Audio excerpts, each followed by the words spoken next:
So I'd like to move straight on to our final panel session of today. We still have two sessions that are looking at the Angel project and also later on this evening the Lord Mayor's Peace Lecture. But I'm really very pleased that we're not finishing today without a word or two about the other side of our focus on peace, which is on safety and security, and the issues that are rising from our concern, not just to promote positive peace, but also to generate a world in which people are safe, and we can ask our leadership to manage the security of our environments and our neighborhoods, our communities, our nation states. We have two stellar speakers, and I won't say anything for long, in the awesome presence of two such scholars who both are active at Cranfield University, which is a leading university in issues of this matter. Laura Cleary has three, or I'm not going to say how many decades actually, just a few years of experience in these as an academic and an author and a consultant, as you've seen, specializing in security governance. And Roger Darby is an experienced academic from Cranfield. And between them, they're going to take us on a journey about leadership in the context of managing security. And both are reflective of a forthcoming book with Routledge, which I'm sure we'll look forward to as a result of their talk. So I'm not going to say any more, just ask first Laura to talk a bit more about herself and about the issues she wants to raise with us. Laura. Thank you very much, Mike. Well, good afternoon, everyone, and a very grateful thanks to both Richard Dixon and Mike Hardy for giving us this opportunity to join you today. And we're particularly happy to have the opportunity to meet each other again. Roger and I have worked together for a very long time. I left Cranfield University in July of 2019, and that was the last time I saw Roger face to face. So we've done a lot of work over Zoom in the intervening period, but it's really nice to see an old friend and an old colleague in person. We are here today to talk about leadership, but also about managing security. And that is the subject of a book that Roger and I have just edited, which, as Mike indicated, will be published at the tail end of this month. And so we'd like to share with you today some of the topics that we've addressed within the book, because I think they tie in very nicely with many of the sessions that we've been privileged to attend over the last 2 days. We've had a number of inspirational speakers address us since the start of the conference. And as I've been sitting there as a member of the audience, I've been capturing various themes and questions. And with your indulgence, I'd like to come back to these in the course of my presentation. The theme for this conference is leadership for peace. And I wholeheartedly agree that this is a worthy topic of discussion. But I would suggest that we also need to look beyond leadership if we want to achieve peace and security. In our experience, a lack of leadership or the existence of corrupt leaders are often cited as the principal reasons for perceived insecurity. Think about how the debate around COVID in the United Kingdom has been framed in terms of an absence of leadership at critical moments of the pandemic. Or think about the causes of the justifiable uprisings in Myanmar, Thailand, Belarus, and Sudan.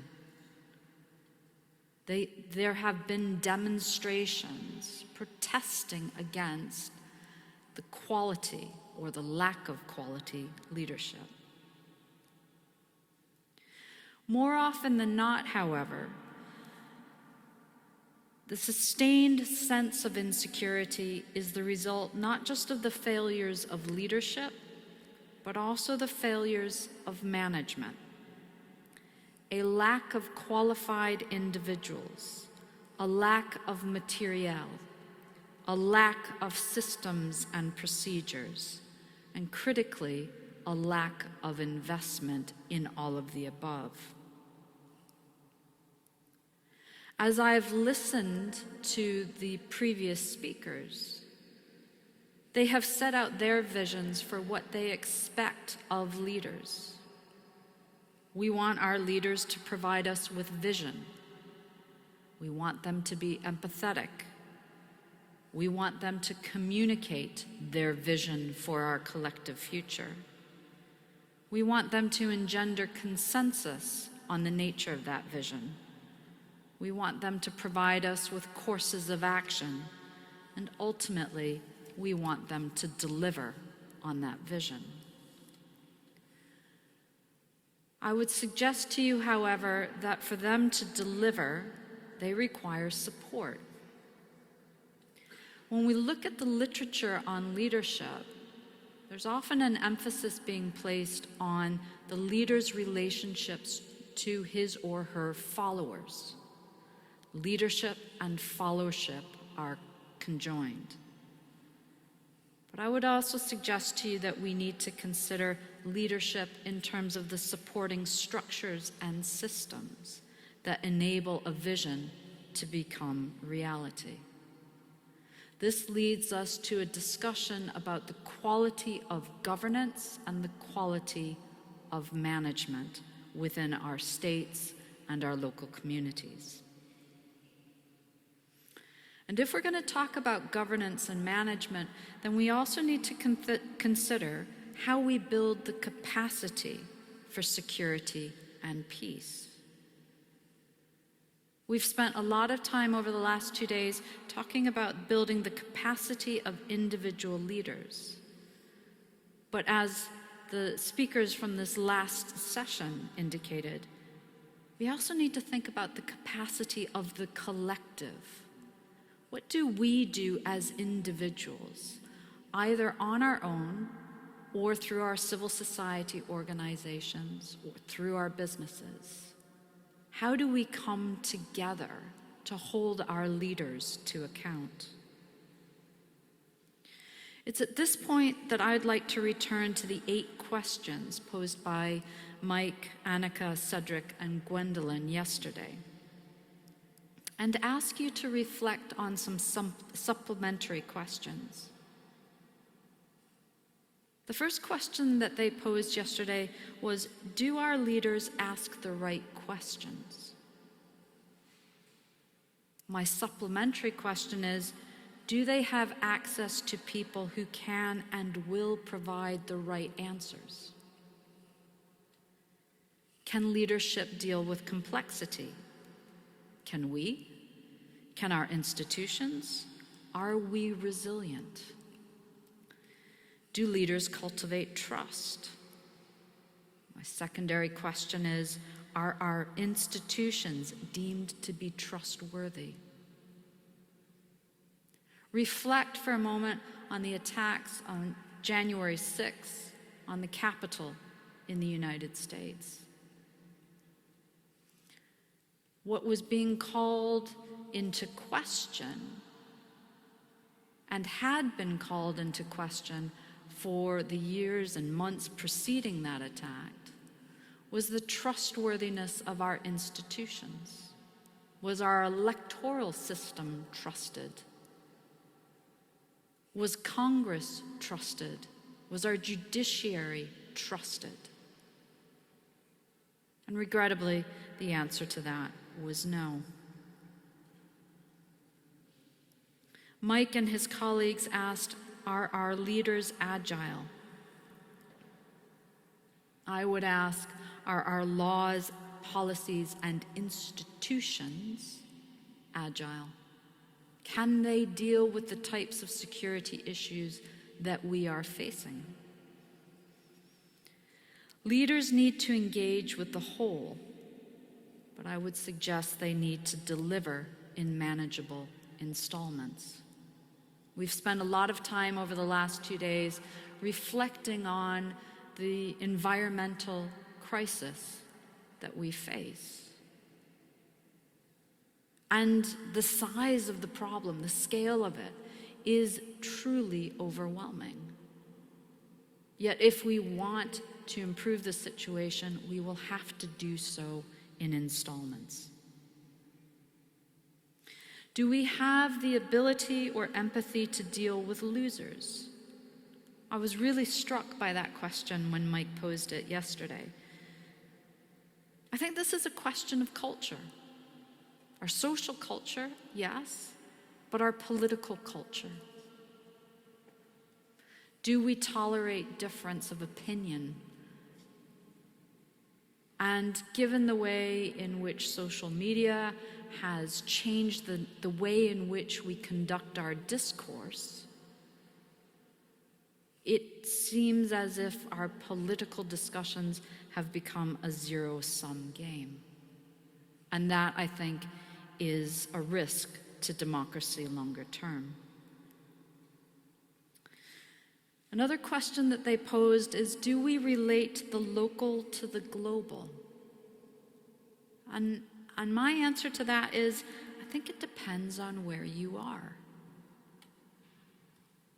If I reflect on Brexit, for example, that vote, that referendum, was conducted to satisfy British people, but actually I would say it was done to satisfy different groups within a political party. It had less to do with society as a whole and more about what was going on, the dynamics within a political party. When that referendum was held, I was working in the Republic of Georgia. And, a country that remains in conflict. We in the United Kingdom might think it's a frozen conflict. It's very real to the Georgians.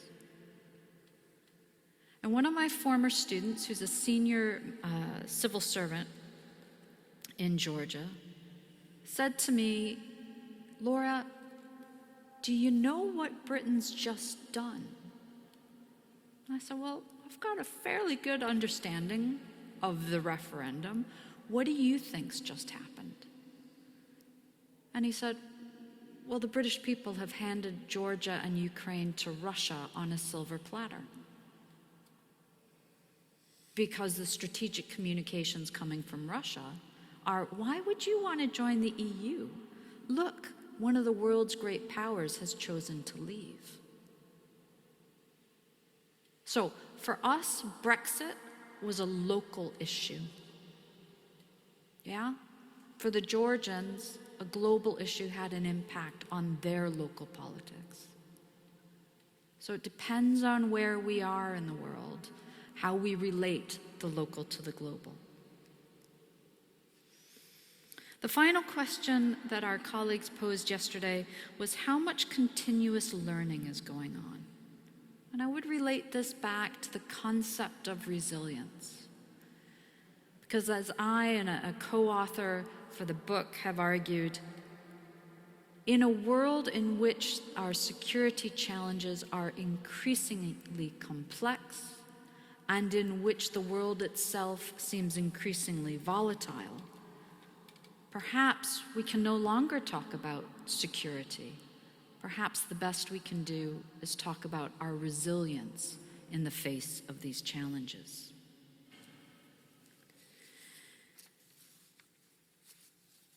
Our book, Managing Security, Concepts and Challenges, poses the question, how do we choose to manage our security? Because it is a choice that we make as societies. And what we set out to do is to offer individuals who are working at the coalface of security sector reform some basic principles about how security can be both governed and managed. This is not a book that seeks to say there's only one way of doing this, because security is a lived experience, and it will be lived in different ways in different parts of the world. And so what we seek to do in this book is to explore the related concepts of security and resilience, but we'll also look in depth at different aspects of governance, from legal frameworks to policy formation and accountability. And then we spend a lot of time talking about management, be that strategic management, change management, human resource management, knowledge management. How do we think about the problems that we face? And what ways can we act to improve the environment that we find ourselves in? The book has been written for a specific audience in mind. Historically, our students have been of mid to senior ranks in the uniformed services, as well as in the civil service of governments that are moving through a transition from authoritarianism or conflict. What we've sought to do is provide them, if I can borrow the phrase from a previous speaker, with the tools of empowerment so that they can improve their situation. Throughout the past 2 days, I've found myself reflecting on a book that I read when I was doing my PhD. And that book was entitled Report from Iron Mountain. It was published in the 1960s in the United States by an anonymous author who many suspect worked within government.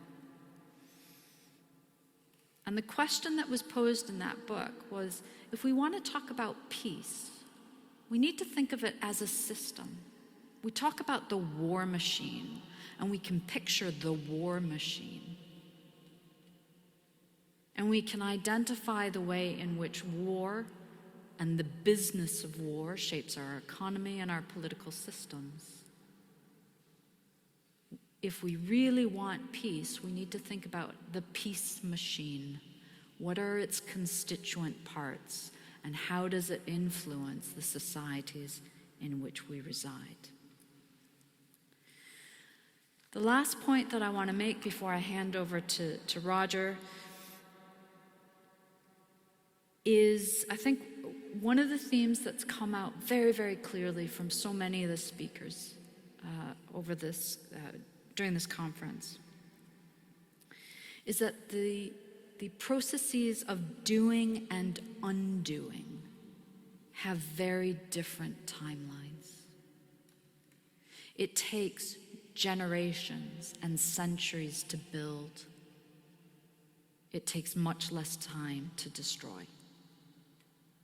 So we need to think about how we want to invest our time and our money in building peace. And I'll leave it there. Thank you.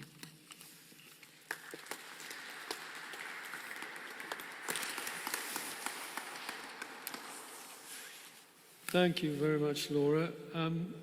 Good afternoon, ladies and gentlemen. I've just got a few more remarks to make before we have an open discussion, I hope, at the end.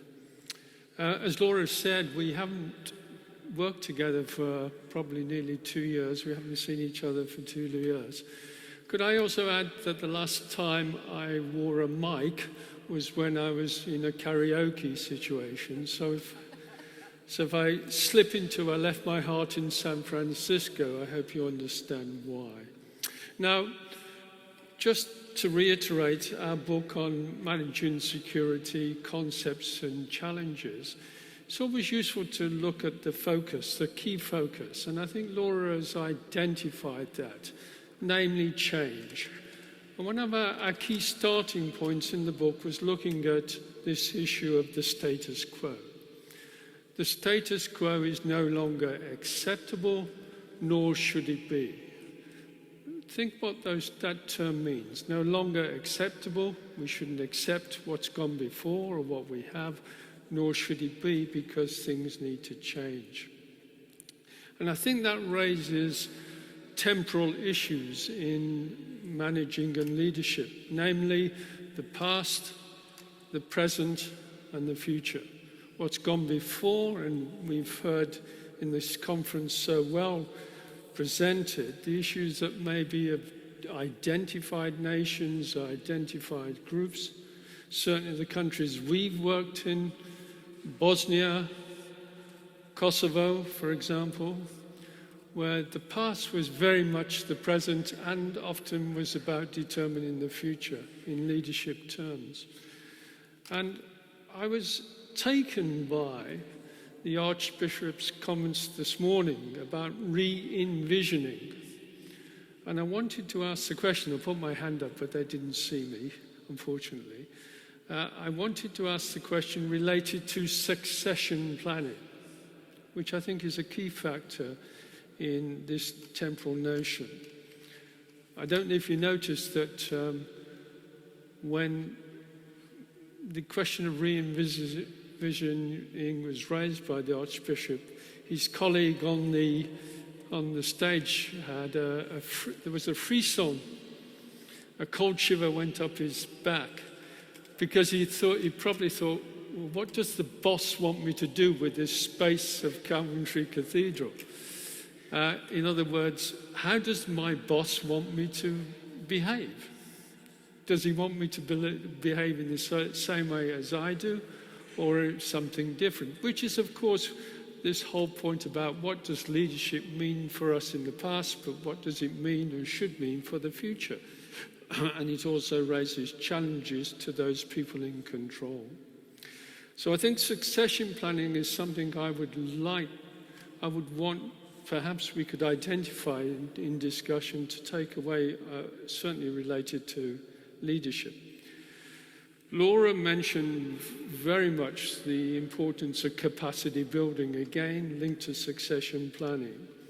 And I think this raises the notion of an employment or employee engagement. In our world, the security world, in civil service, the employee engagement with their institutions. And that is fundamentally a contract issue between an individual and their organization, whether they're a leader or whether they're a subordinate or different type of player. And I think we need to look at that contract issue when we look at, in the microscope, at leadership. What do we want from our leaders? Not just what they tell us we want or tell us what they need, but also what is it we want from them. And this goes back to Laura's point about the role of followers. And I think there is an Afghan proverb, isn't it, talking this morning about that, about if you go for a walk, if you're a leader and you move on assuming that everybody's following, and if you look round and there's nobody there, then basically you're just going for a walk. You're basically taking a walk on your own. Now, I think it's at this point I wanted to also identify what many people would consider a point of tension in the work that we've done in the past, security sector transformation, reforms within security institutions involving their leaders. There is a soft power issue. A soft power issue. We've been supported by defence engagement from the Ministry of Defence in the UK, amongst other institutions. And I think this leads connected to this dependency culture debate and relates very much to leaders. What kind of leaders? Is it the leaders that's required for the country, or is it the leaders that the defence institutions are supporting? And I think this dependency culture issue probably needs to be touched on, discussed in more and more detail. And I wanted to come back to, we're having discussion with Mike over coffee about the issue of trust. And I think that links back into the contract issue. The trust, do I trust my organization? Does the organization give me trust in me and give me responsibility to lead? My final point, I think, and I don't think it's been touched, Mike, but it is fundamentally going to be a crucial issue.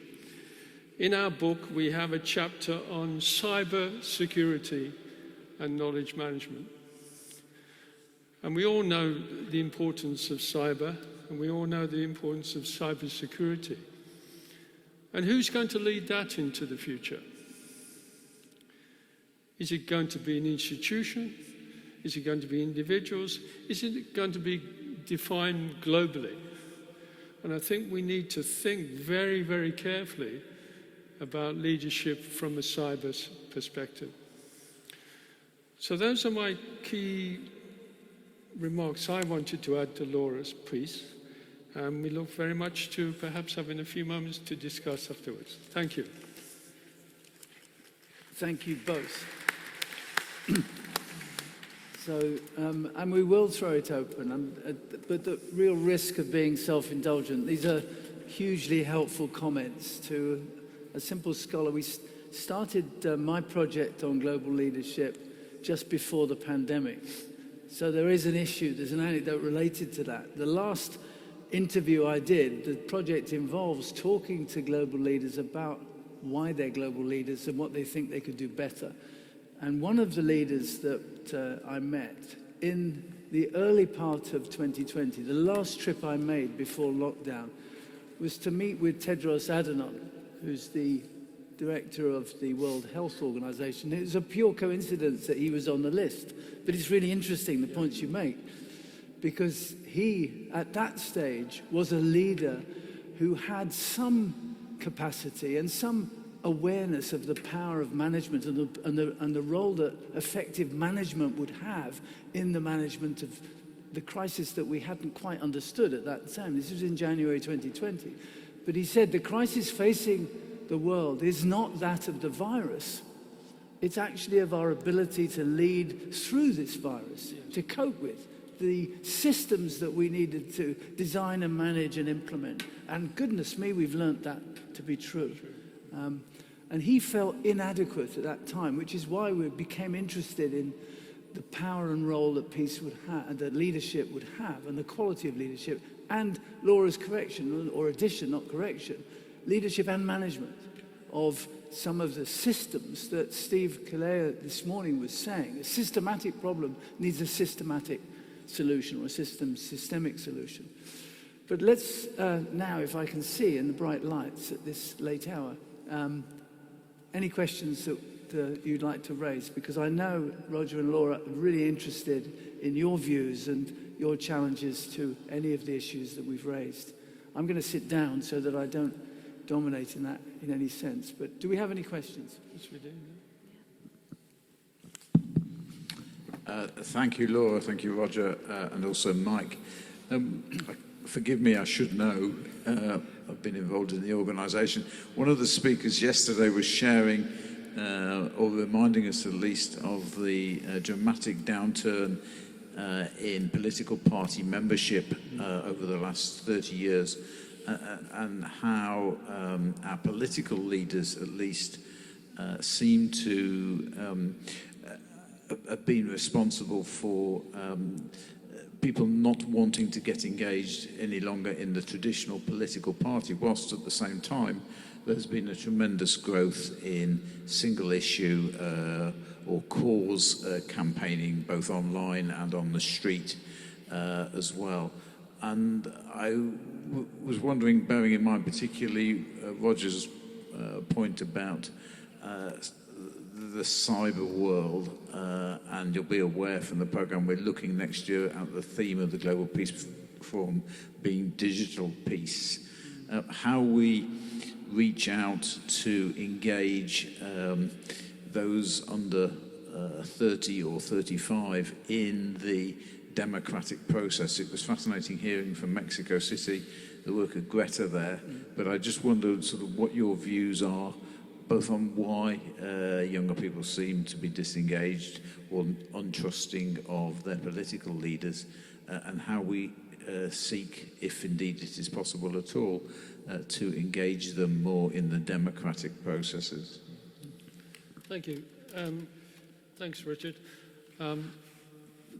The title of the chapter in the book is Cyber Security and Knowledge Management. And I think the issue is, partly answers your question, is around that question of knowledge management. How do we manage knowledge now?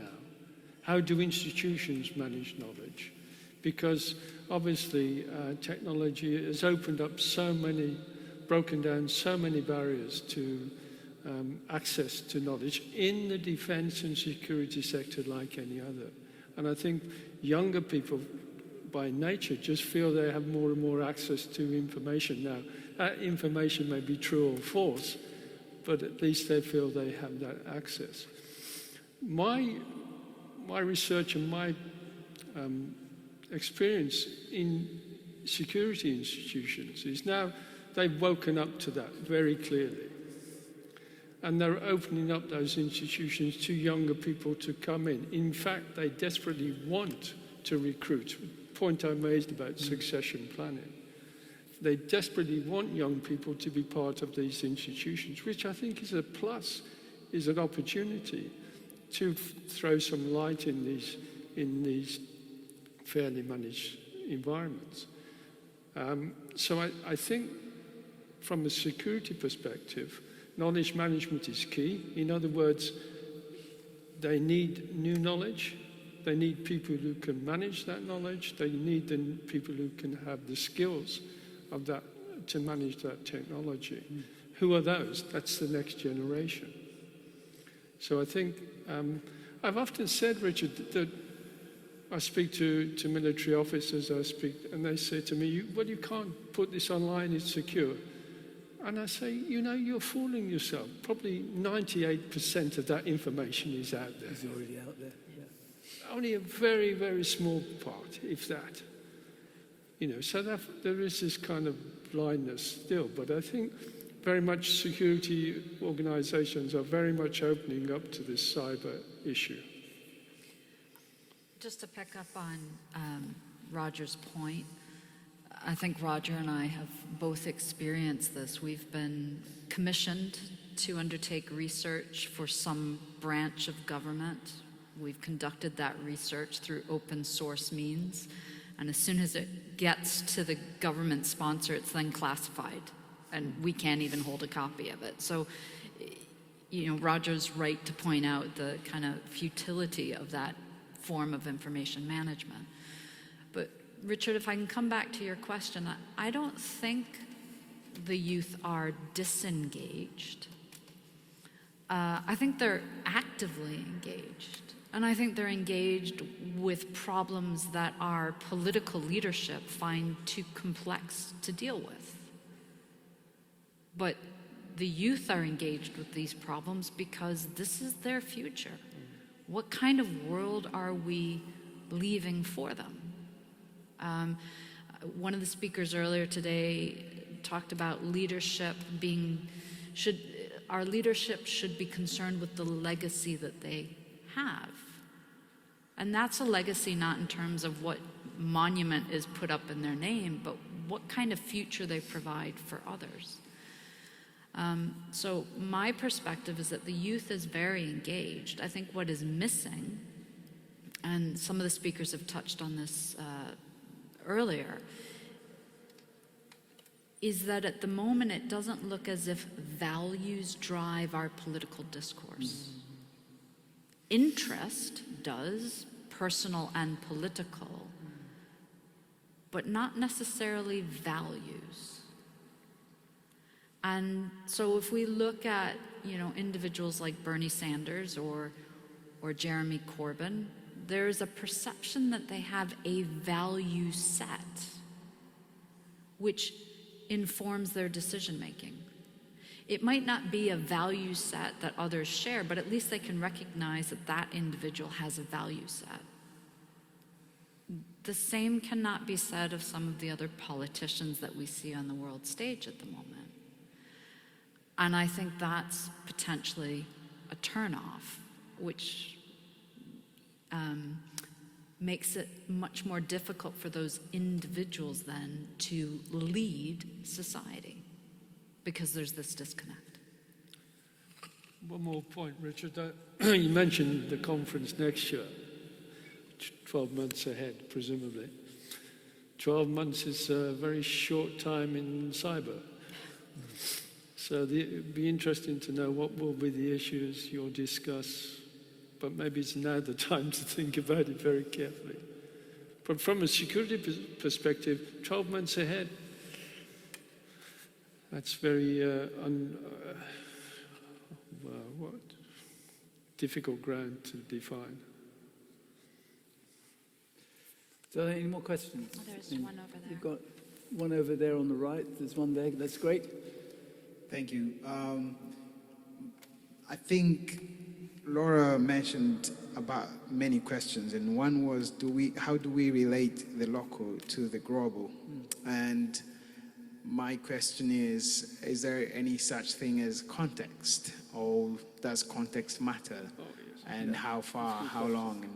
And if you can probably share your wisdom with us on that. Context matters a great deal, and it's a subject that we explore at length in the book. Situational context. And so we explore ways in which we can analyze the strategic context, so the context in which governments are making decisions.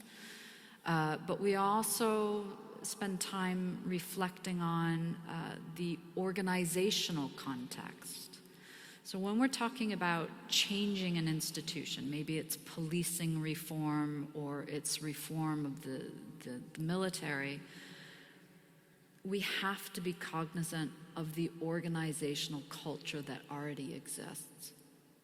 We might want to ensure greater efficiencies and effectiveness, but if we're not cognizant of that organizational culture, we may create new problems or not be able to overcome existing obstacles. So context matters a lot. Yeah, do you want to speak to that? No, I mean, I think your excellent presentation earlier showed us how context was all, and maybe defined your journey as well, that you are now embarking on. But I think Laura is quite right. And that's an interesting point about leadership development and succession planning. What works in one country not necessarily works in another. So can I jump in with a supplementary on context? It's a very important area, but I'm interested in how your thinking relates to the pace of change.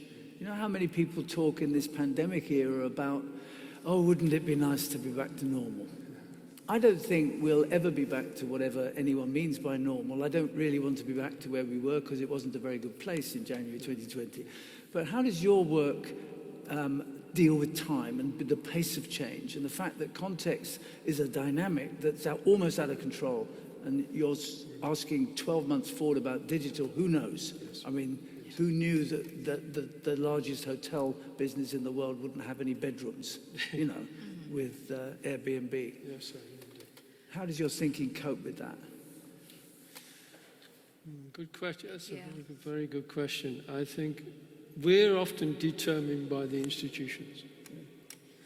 So they will come to us and we will talk with them. We will do some due diligence in some respects.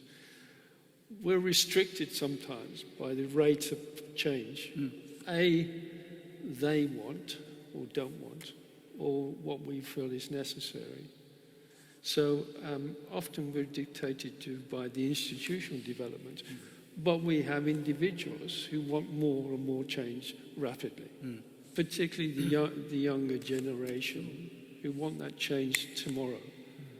So that's a very difficult question to give a clear answer to. I'm sorry if it's not clear. Yeah, I'd go back to one of my final comments about the process of doing and undoing have different timelines. And the work that we did at the Defense Academy, we were being sponsored by the Ministry of Defense. They had a timeline in which they wanted to see an effect achieved. The reality for us as the people delivering it, but more importantly, the reality for the partner nation was that their timeline was really different. And given the nature of the problems that we were seeking to address, we were not going to sort these problems in 2 years. This was about generational change. And actually not just one generation, but multiple generations would need to take incremental steps. And this often fell foul of the cycle for accountability within the British government. And you know, that remains a continuing problem. Yeah, but as the speakers on Rwanda were saying, you know, let's look over a 24-year timeline, and there are noticeable achievements. If I reflect on the work that I've done in Ukraine, and I've been working out in Ukraine since 2008, has the Ukrainian political system fundamentally changed? No. But have elements of that system changed? Yes. Are there groups of individuals who view their context differently and are working in new ways? Are they evident? Yes, they are. Are they linked with each other? Sometimes yes, sometimes no. So, as the Archbishop said this morning, this is a slow-growing fruit. Sure. And we have to have the patience for that. Can I just give you one example, though, almost sort of counterintuitively? We've worked in Burma, Myanmar. We started about 5 years ago. 2014. Yeah. And slow progress has but made progress, been invited in. Look what's happened to Burma today. It's totally stopped in some respects, has gone backwards. So, you know... It is a Yeah, dynamic. so the group that we worked with has gone backwards, but other parts of society have surged The points you forward. raised, yeah. Let me try and fit in another question. There was one at the back there, I think, that I rudely interrupted. Thank you. Can I sort of, I think I'm trying to pick up really on where you've just been talking. I just wonder whether we're in a world now which is rapidly changing, enormously complex, over the last 20 years particularly, enormous amount of information available and visibility available to what's going on in different parts of the world. So in that environment, do we expect too much of our politicians and of our democratic system? Because we elect members to the House of Commons, and this is a situation in other countries as well. We elect members of the House of Commons who've come out of the local community, may have been local councillors. They come up as candidates for election to the national parliament, and then we somehow expect them to have their weekly surgery and worry about their constituents' little local problems, but then we send them up to Westminster and we expect them somehow to deal in, international and global strategic issues, which they're perhaps not at all well committed, at all well in a position to deal and informed enough to deal with. So are we asking too much of our politicians and the structures in which they operate? So maybe this is a question about role, about teams, about whether we're asking too much of an individual, but maybe they have resources and systems that they can draw on. Yes, I think so. So the short answer is probably yes. We are asking too much. I would also add, though, what support do we give them? How do we build their capacity to do all the things we want them to do? And how do we build their capability? Yeah, so that their skill sets specifically. Now, I've worked in countries where there's been a recognition that the politicians don't have the right skill sets. They are elected to serve that local community, but they don't necessarily know how the parliament works, what their role should be within it. And so these countries have provided education and training or induction programs for their legislators so that they have some skills. There's a heck of a lot of learning on the job. Yeah. So I know that within the security field within the United Kingdom, there is a similar program. It's the Armed Forces Parliamentary Scheme. And I used to teach on that. And I can remember very clearly talking to an MP, a woman. We were in the tank sheds at the Defense Academy, so pardon me, but her male colleagues were climbing all over the tanks, kind of boys with toys. She and another female colleague were standing having a cup of tea, looking upon this scene. And I asked them, I said, I can kind of figure out why your male colleagues are here. Why are you part of this program? And one of them said, as a member of parliament, my foremost responsibility is to take decisions on the security of this nation. I cannot do that unless I understand how we provide that security. So this is part of my professional development. And I think that, sometimes we don't give our politicians enough credit for wanting to know how to do things. The one other comment I would make is that I think our societies perhaps are expecting the wrong things from democracy. I read a book many years ago by a political economist by the name of Thomas Frank, and the book was entitled One Nation Under God. And his central theme was that we had conflated capitalism with democracy. And we thought the market could decide everything. And he said, this is a dangerous path to be on. Capitalism can help to support democratic development, but it is not the same as democracy. And I think we have regrettably developed a culture where we can consume everything, including our politics. But as a number of the speakers have said over the last couple of days, democracy provides us with rights, but it also provides us or demands of us certain responsibilities. And we need to play our part.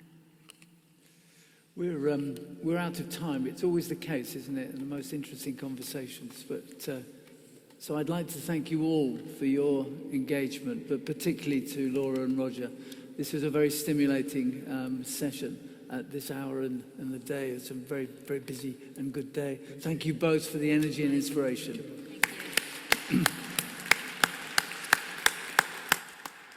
A little something for you. Thank you.